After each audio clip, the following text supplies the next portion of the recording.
Okay, so good morning, everybody. Thank you for joining us today on the Youth Center webinar this morning. I'm excited to be here. My name is Omon Anenih, and I'm the founder of the Youth Center. Today, we're talking about a very interesting topic, one that I believe touches on everyone who lives and works in Nigeria in some way. And I mean, I'm sure we can extend it globally, but today's topic, we're focusing particularly on Nigeria's peculiarities. And the topic is navigating the retention puzzle, exploring holistic strategies for thriving workplaces in Nigeria. Everyone who's Nigerian, lives here or works here would have heard of the phrase JAPA or the JAPA syndrome. And that is something that's quite prevalent. People leaving the country to seek a better life, a better working environment, a better quality of life. But aside from that, there have been a number of different challenges that business owners and entrepreneurs and executives face when it comes to keeping their teams happy, motivated, inspired.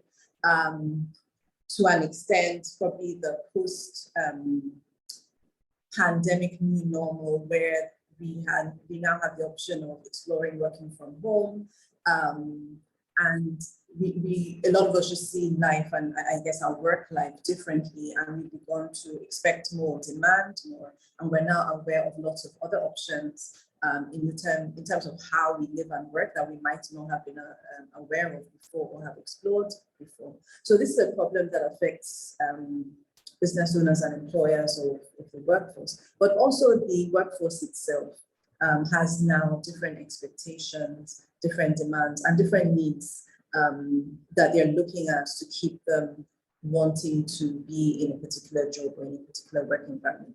So that's why we thought today's topic would be very interesting one for everyone. And on the panel today, we have two experts that I'm very excited to introduce. We've got Maryam Yusuf of Miracle Consulting. She's an HR expert. And we've got Miracle Ihuoma, who's a clinical psychologist and does quite a lot of work with individuals as well as corporates and groups on corporate wellness generally, from the mental health angle specifically. I will briefly talk about the Youth Center. Youth Center, we're a wellness center based in Lagos. We're in Lekki 1.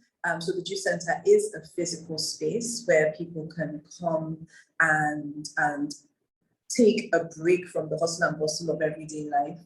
We offer various physical therapies and activities, including things like yoga, Pilates, massages. The Youth Center is a place for stress management, a place to relax and unwind. But aside from being a physical space, I consider the Youth to be a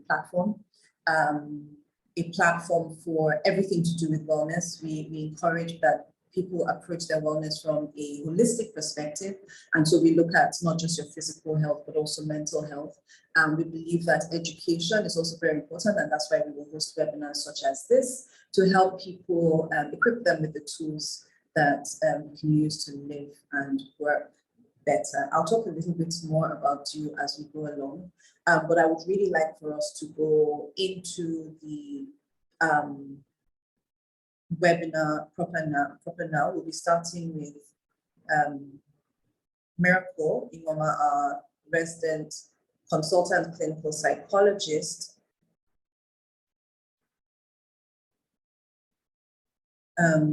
Sorry, give me 1 second.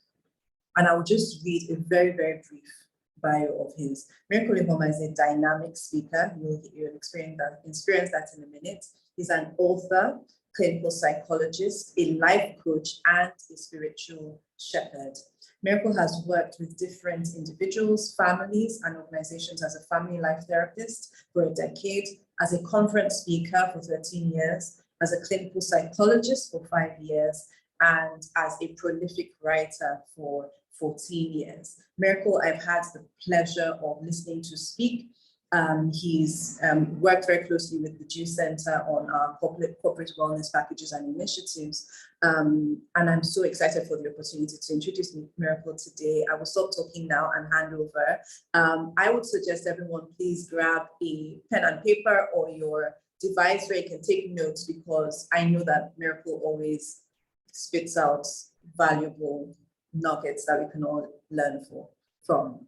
So I present to you, Miracle. Thank you for joining us. All right, thank you so much, Omon, for the opportunity this morning. I really want to thank everyone for joining in today, from wherever it is you're joining in. I'm speaking from Lagos, Nigeria, so it's morning here, 11:07, I already said Happy Eid Mubarak to Maryam. She's the only Muslim I know here. If there are others, happy Salah to you as well. So today we are talking about navigating the retention puzzle, and I will be sharing a few slides that I created. So just give me a moment to open that up.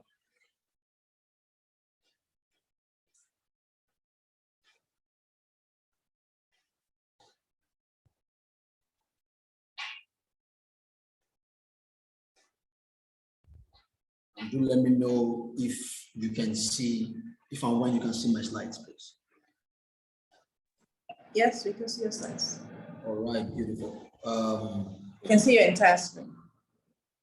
Yeah. Awesome. Yes. Okay. So we're talking about navigating the retention puzzle, and I'm gonna be speaking from the psychological perspective, right? To say that, okay, what is the psychological aspect? I know that there's an HR aspect which Maryam will be handling, but then is there a psychological aspect to retaining people, you know, in the workplace? Because during preparing for this, I read a lot of research about employee turnover and things like that. And honestly, for a lot of the research that I read now, because a lot of the times when you ask people, especially people who are maybe seeking employment and things like that, what do you want, or why are you seeking a job, or why do you want this particular job? A lot of the times it looks like, okay, it's about money or the pay or a means of survival. Yeah, but ultimately it goes beyond that. So with the research I have done and with what I've seen, a good paying job, the monetary benefits and all of that can actually attract people to an organization, but it will take more to keep them. Money can only keep people for so long in any organization, right? At the end of the day, people will seek for some sort of fulfillment and happiness. Because if you look at the Abraham Maslow hierarchy of needs, and I'm sure that you may have heard about it, the Abraham Maslow hierarchy of needs, maybe I should have included it in my slide, forgive me, this is just coming to me right now. The Abraham Maslow hierarchy of needs has at the very bottom what is called physiological needs. Physiological needs are things like food, shelter, clothing. These are physiological needs, right? But at the very top of the Abraham Maslow hierarchy of needs, we have what is called self-actualization. So that theory of needs says that everybody would seek for the need at the base before moving up to the next level of need. So it might look like, okay, people, you know, at the very bottom, at the entry level would seek for monetary benefits, you know, how good the pay is and all of that, because those would meet their physiological needs. But when they get some kind of comfort at that level, they will then begin to seek more. And at the very height of it, they will then begin to seek for self-actualization, something more than what is entering their bank account and what is entering their pockets, right? And that's really what we want. We don't want to look at those other things that might play a role right there. So course, I just added this is an average monthly turnover rate by industry. Just to tell you that yes, people are actually migrating from one industry to the other. Even leaving the country, people are leaving organizations and things like that. And it's normal, really. An organization is like a barracks, right? People will come and people will go in that sense. But you would also then discover that in certain organizations, people tend to stay more than others, even in certain industries generally. And then if you narrow it down to organizations, you realize that people tend to stay more in certain organizations than they would do in other organizations.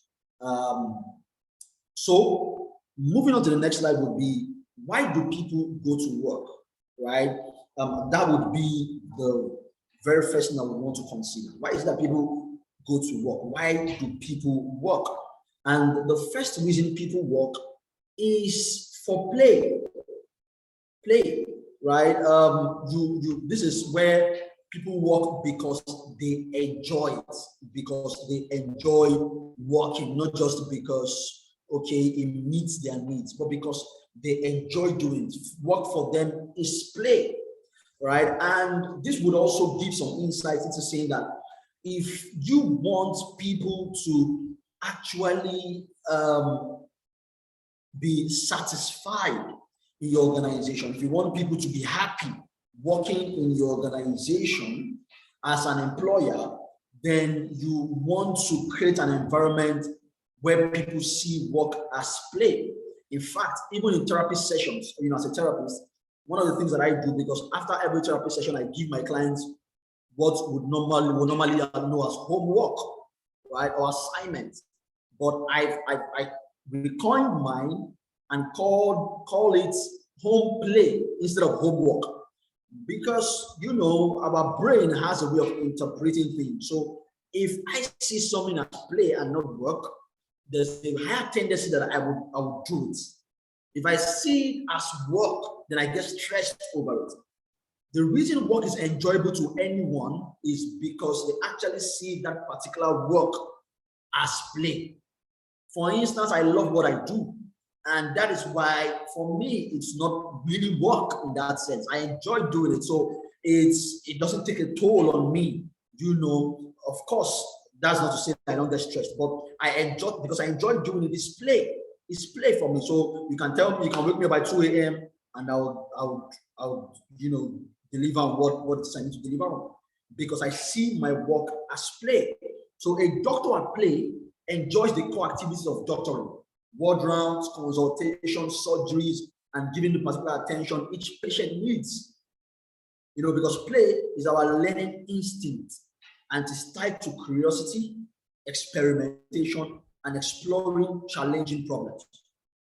When we see work as play, it actually spurs our curiosity. We become more curious, right? Of course, and curiosity is the mother of invention, because everything that has been invented was born out of curiosity.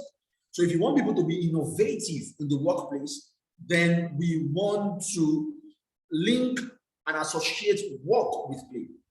And as an employee as well, you want to make sure that your work is play in that sense, right? And this is why people talk about doing things that you love doing, and not just doing things because you have to do them. Because when you do things that you love doing, you would actually tap into the deepest parts of you to produce the best of your abilities. Your potentials come alive when you do what you love to do. So this is one of the reasons people work. Play. The next one is purpose. Purpose. Purpose is when the direct outcome of the work fits your identity. You work because you value the work's impact. That is why you're working, right? For example, a teacher who is driven by purpose, values, or identifies with the goal of educating and empowering children. Now, this is what births passion. Passion is birthed out of purpose.